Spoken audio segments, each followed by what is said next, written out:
practice of rituals is a phenomenon in which you are able to trace back through history in many cultures across the world, ranging from harmless to harmful forms of ritual. Many of these harmless rituals are prevalent in daily society. Examples of these include meditation, prayer, weddings, and funerals. Others are more simple, for example, shaking hands or greeting people at certain times of the day. Then there are the more harmful forms of ritual, which can be transgressive acts. Extreme examples of these being female genital mutilation and animal and human sacrifices. Furthermore, rituals are often viewed as religious acts, although rituals also come in secular forms. For example, graduation ceremonies or the celebration of Halloween. Rituals also tend to have symbolic values attached to them. As rituals themselves can come in various different forms, it is challenging to give a singular definition as to what a ritual is. For instance, Joy Hendry describes rituals as behaviour prescribed by society in which individuals have little choice about their actions. In sociology, rituals can be defined as a formalised mode of behaviour in which the members of a group or community regularly engage. Religion represents one of the main contexts in which rituals are practiced, but the scope of ritual behaviour extends well beyond religion. Most of the time we can take the Durkheimian view of rituals as inclusive and something signifying social solidarity, but the effect of ritual is apt to becoming something more violent and transgressive. Freud views rituals as a way to manage anxieties and to act as a way of deflecting negative emotion. This can be seen when you link the acts of serial killing and abuse to the notion of rituals and their crimes. Ritualistic crime doesn't have an agreed definition, but Dawn Perlmutter defines ritualistic crime as this. Ritualistic crime is more precisely defined as an act of violence characterized by a series of repeated physical, sexual, and/or psychological actions or assaults, combined with a systematic use of symbols, ceremonies, and/or machinations. The need to repeat such acts can be cultural, sexual, economic, psychological, and/or spiritual. Defining rituals as crimes can prove difficult, as these crimes are widely diverse and appear under many variations. In the law enforcement community, illegal ritual activities are typically referred to as occult crimes. Occult meaning mystical, supernatural, or magical powers, practices, or phenomena. Occult is applicable to many religions and practices that are fundamentally non-violent. Ritualistic crimes are often linked to occult crimes such as voodoo or Satanism, or to the serial killers and sexual sadists who ritually murder their victims. Furthermore, not all transgressive, violent ritual crimes are committed in the name of religion. Crimes commonly associated with ritual violence include trespassing, vandalism, church desecration, theft, graffiti, arson, extortion, suicide, kidnapping, ritual abuse, animal sacrifice, and ritual murder. What about extortion? Excellent, well done. Yes, brilliant. Extortion. Now, I know a lot of people think that the old "give me your money or else" is a bit old hat, but it's... Ritual crime has been prevalent throughout history, with many examples in various periods and cultures, with real and mythological examples dating all the way back to Neanderthals, ancient Greece and Aztecs. Currently, there are various forms of ritual crime carried out across the globe. One of the most prevalent forms would be that of muti killings in South Africa. Muti is a South African traditional medicine using various natural products, many of which derive from trees, but in recent years it has gained a reputation in the media for its association with witchcraft, mutilation and murder. The basic principles of muti is that energy can be taken from a living thing and absorbed into the practitioner's own body to bring about healing, power, or good fortune. This energy can be taken from plants or animals, although it is believed that humans hold more energy than plants or animals, but children hold the most energy of all. It was the discovery of the torso of a young boy in the River Thames in London which brought the attention of muti murders to the British public. One of the largest, most brutal ritual crime examples is that of serial killing. Serial killers have been active throughout history and continue to be today, and have become somewhat of a fascination and interest in the media and popular culture.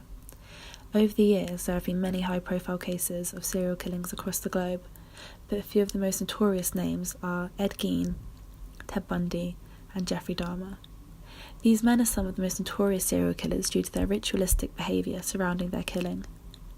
Ted Bundy was an American serial killer, rapist and necrophiliac, active in the 1970s.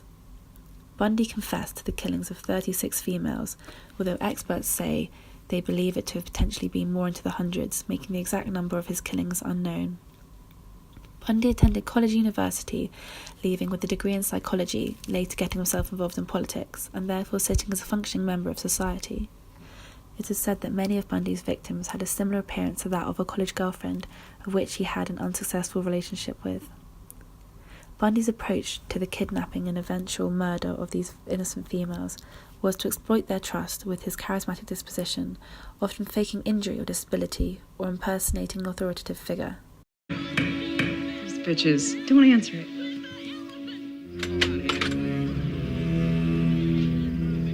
Excuse me, ma'am, I don't want to bother you, but I'm hurt and needing some help. This might sting a little. Hello, Les. Were you expecting me? I saw you down on the sidewalk. It seemed to be a very interesting encounter. Carson was You think Jesus is going to save you? I merely offered the hand of I'm already saved.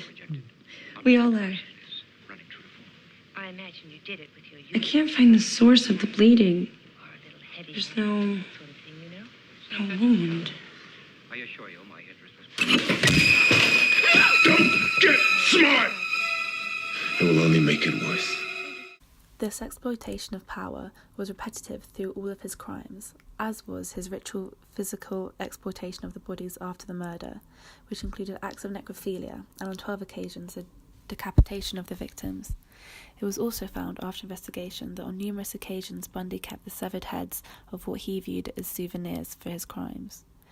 After many arrests, trials, and an escape from custody, eventually Bundy was sentenced to death and later executed in an electric chair in January of 1989. Due to the high-profile nature of Bundy's case, he took up a lot of media attention, which created an opportunity for him to become, in some senses of the word, a celebrity. Another example of transgressive ritual behaviour was that of American serial killer and grave robber Ed Gein. It is said that Gein grew up in a repressive household with a largely controlling mother, and then with her death came the deterioration of Gein's mental health. Gein started by digging up bodies from local graveyards and bringing them home to dismember. When questioned, Gein confessed to over 40 nighttime visits to graveyards and the murder of 2 local missing women. Gein is notorious for taking trophies of his victims. When authorities searched his house, they found a number of these trophies, including organs kept in jars and the use of body parts as household items. For example, skulls used as bowls, skin stretched over chairs and used to make wastebaskets and lampshades, and more human skin taken from his victims used to make masks and to create a corset and leggings to form a woman's body, which he would be able to wear, supposedly in an attempt to become his mother, as well as many other dismembered body parts hidden around the house. After his arrest and questioning, Gein was later deemed mentally unfit for trial and ended up in a state hospital for the criminally insane, later dying of natural causes.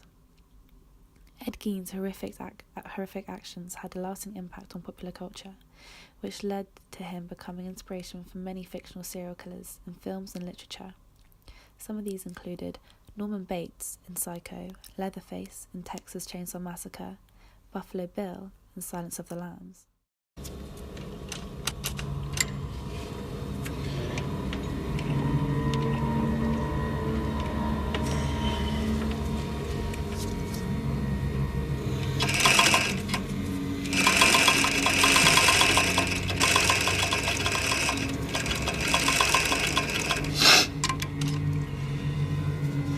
And Bloody Face in American Horror Story Asylum. I was hoping she'd be a little more pliable by the time you came to. What's happening? What did you do to her? Kept her fresh.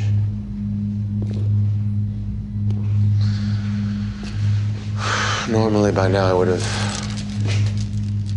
removed the skin.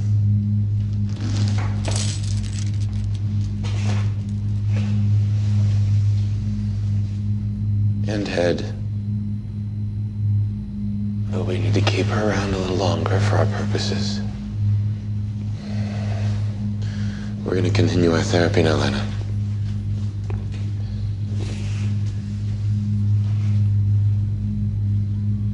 You can begin by kissing her cold lips. Don't worry. She won't bite.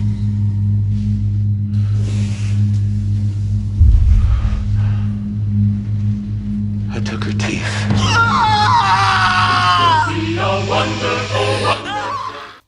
We can see ritual crimes are a largely diverse occurrence, ranging from individual to group acts and holding various motives, be that religious, personal or otherwise, therefore making the concept a challenging one to define, especially when viewing it from variable schools of thought.